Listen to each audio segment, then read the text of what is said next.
Guys, এই দেখো আমাদের ঘরে খাটের নিচে বিড়ালের বাচ্চা হয়েছে, কি সুন্দর দুটো। এই দেখো দুধু নন খাচ্ছে ওরা। ওর মা এক্ষুনি এলো, এখন বাজে প্রায় 11টা 2। এই যে দেখো ওর মা এই সবে এলো, রাত্রির 11টা 2। এই যে দুধ খাওয়াচ্ছে।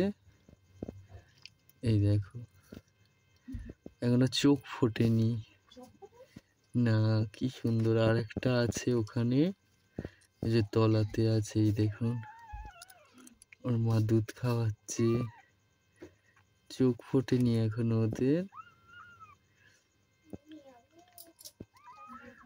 প্রত্যেক বছর ওরা আমার ঘরেই বাচ্চা দেয়, বড় হয়, কিন্তু দুর্ভাগ্যবশত বাঁচাতে পারে না, এখান ওখান নিয়ে চলে যায় আর গোয়ার গেলে এতে খেয়ে নেয়। নাহলে ও কতবার বাচ্চা দিয়েছে। একবার ভামে কামড়ে নিয়েছিল, আমরা ঘরে নিয়ে এসে রেখে দিয়েছিলাম। এই যে ওর মা শুয়ে আছে।